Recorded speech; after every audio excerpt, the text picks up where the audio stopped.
बिस्मिल्लाहिर्रहमानिर्रहीम। Welcome students. आज हम बात करेंगे एक मेजरिंग इंस्ट्रूमेंट जिसको मेजरिंग सिलेंडर के नाम से जाना जाता है।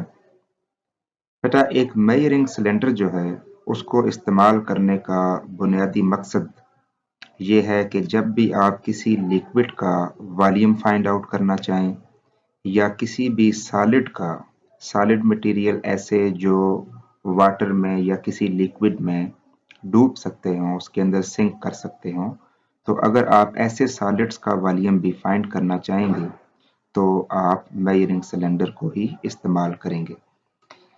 तो बेटा, सबसे पहले अगर हम मेजरिंग सिलेंडर के स्ट्रक्चर पे बात करें तो मेजरिंग सिलेंडर अपने स्ट्रक्चर में बिल्कुल एक सिंपल सी डिवाइस है, एक सिंपल सा इंस्ट्रूमेंट है। अगर आप देखेंगे तो एक मेजरिंग सिलेंडर बेसिकली एक ट्रांसपेरेंट ग्लास का या ट्रांसपेरेंट प्लास्टिक मटेरियल का तैयार किया जाता है और इसके ऊपर कुछ इस तरह से कैलिब्रेशंस हुई होती हैं जिस पे आपको कुछ रीडिंग्स दिखाई देती हैं। ये रीडिंग्स इस मकसद के लिए होती हैं कि जब भी आप किसी लिक्विड का वॉल्यूम फाइंड आउट कर रहे हों तो आप आसानी से उसका लेवल चेक आउट कर लें और आपको वॉल्यूम फाइंड करने में कोई मुश्किल पेश ना आए। तो बेटा, ये तो था एक जनरल सा इंट्रोडक्शन एक मेजरिंग सिलेंडर का। तो लेट्स सी कि हम मेजरिंग सिलेंडर को यूज किस तरह से करते हैं। जी, तो स्टूडेंट्स, आपके सामने ये एक मेजरिंग सिलेंडर यहाँ पे दिखाया गया है और इसके अंदर एक लिक्विड आपको नजर आ रहा है। लिक्विड कोई भी हो सकता है, वाटर, ऑयल या कोई भी इसके अलावा लिक्विड आप यूटिलाइज कर सकते हैं। तो लेट्स सपोज मेरे पास किसी भी कंटेनर में एक स्पेसिफिक लिक्विड है, ठीक है।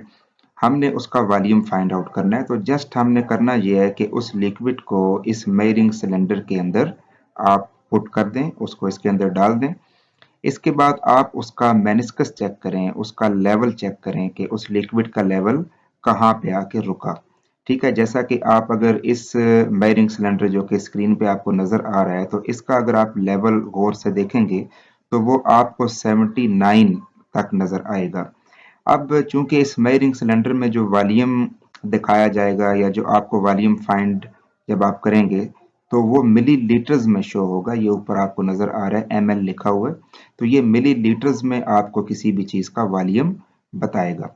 लिहाजा ये 79 तक जो इसका मेनिस्कस नजर आ रहा है, इसका मतलब ये है कि इसका जो वॉल्यूम है, जो आपने लिक्विड लिया था जिसको आपने इस मेजरिंग सिलेंडर में पुट किया था, उसका जो वॉल्यूम है वो 79 मिली लीटर्स है। ठीक है बेटा। सो अब हम ये देखते हैं कि आप किसी भी सॉलिड चीज का वॉल्यूम किस तरह से फाइंड आउट करते हैं। तो बेटा, इसका भी तरीका बड़ा आसान सा है कि सबसे पहले आप एक लिक्विड को मेजरिंग सिलेंडर के अंदर डालें और उसका वॉल्यूम आप उसी तरह से फाइंड आउट करें जैसे कि आपने पिछली पिक्चर में चेक किया। ठीक है। अच्छा, उसके बाद आपने ऐसे करना है कि वो जो सॉलिड मटेरियल जिसका आप फाइंड आउट करना चाहते हैं वॉल्यूम, तो लेट्स सपोज हमारे पास कोई स्टोन है, ये एक पत्थर है इर्रेगुलर शेप का, तो हम उसका वॉल्यूम फाइंड करना चाहते हैं। तो सबसे पहले मैंने वाटर का जो वॉल्यूम था वो फाइंड किया, उसको मैंने साइड पे नोट कर लेना है, उसको हम V1 बोलेंगे। अब आप उस पत्थर को उस पानी के अंदर जब डिप करेंगे तो आपको पता है जब भी कोई चीज पानी के अंदर डिप होती है तो पानी का जो लेवल है वो थोड़ा सा राइज हो जाता है। तो यहाँ पे भी आपको नजर आ रहा होगा कि इस लेवल से वाटर का अब जो लेवल है वो थोड़ा सा ऊपर आ चुका है। अब आपने ऐसे करना है कि इस लेवल को चेक करना है, ये आपके पास एक न्यू वॉल्यूम आ जाएगा, इसको हम V2 के नाम से नोट कर लेंगे।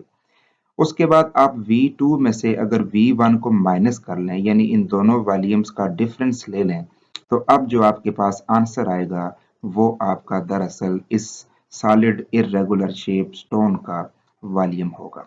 ठीक है बेटा। अच्छा जी, अब आप देखें कि किसी भी मेजरिंग सिलेंडर को यूज करते हुए हमें कुछ बातों का ख्याल रखना पड़ता है, जिनमें से सबसे पहली बात तो यह है कि जब भी आप मेजरिंग सिलेंडर को रखें अपने सामने, तो उसको आप किसी ऐसी सरफेस पर रखें जो बिल्कुल स्मूथ हो और बिल्कुल हॉरिजॉन्टल हो। क्योंकि अगर बिलफर्ज अगर आपने उसको किसी ऐसे टेबल पे रखा जो टेबल बिल्कुल हॉरिजॉन्टल लेवल पे सीधा नहीं पड़ा हुआ, थोड़ा सा एक तरफ को झुका हुआ है, तो जब आप उसके ऊपर मेजरिंग सिलेंडर रखेंगे और उसके अंदर आप लिक्विड डालेंगे तो उस लिक्विड का ये जो मेनिस्कस ये जो लेवल आपको नजर आएगा ये थोड़ा सा ऐसे टेढ़ा होगा, इस तरह से टेढ़ा होगा, ठीक है।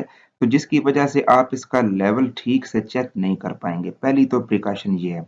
दूसरी ये है कि जब भी आप लिक्विड का लेवल आप चेक कर रहे हो मेजरिंग सिलेंडर के अंदर, तो हमेशा हमेशा अपनी आंख को उस लेवल के बिल्कुल फ्रंट पे रखें, उसके बिल्कुल ऑपोजिट सामने रखें, ताकि आपको उस लिक्विड का एक्चुअल जो लेवल है वो नजर आ सके ठीक से।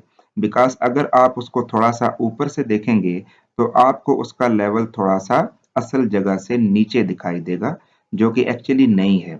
इस तरह आप मिसगाइड हो सकते हैं और आप अपनी रीडिंग्स को गलत नोट कर सकते हैं। लिहाजा ये इनकरेक्ट पोजीशन है किसी भी मेजरिंग सिलेंडर में रीडिंग लेने की। तो करेक्ट पोजीशन आप देख सकते हैं वो ये है। इस सूरत में आपको बिल्कुल सही उसका लेवल नज़र आएगा और आप उसका जो वॉल्यूम है वो एक्यूरेटली फाइंड आउट कर सकते हैं, ठीक है। तो ये डू एंड डोंट्स में आपको कुछ ऐसी बातें बताएगी कि जो करनी है और जिनसे बचना है, ठीक है। तो इसके साथ ही बेटा हम अपने लेक्चर को आज एंड करते हैं।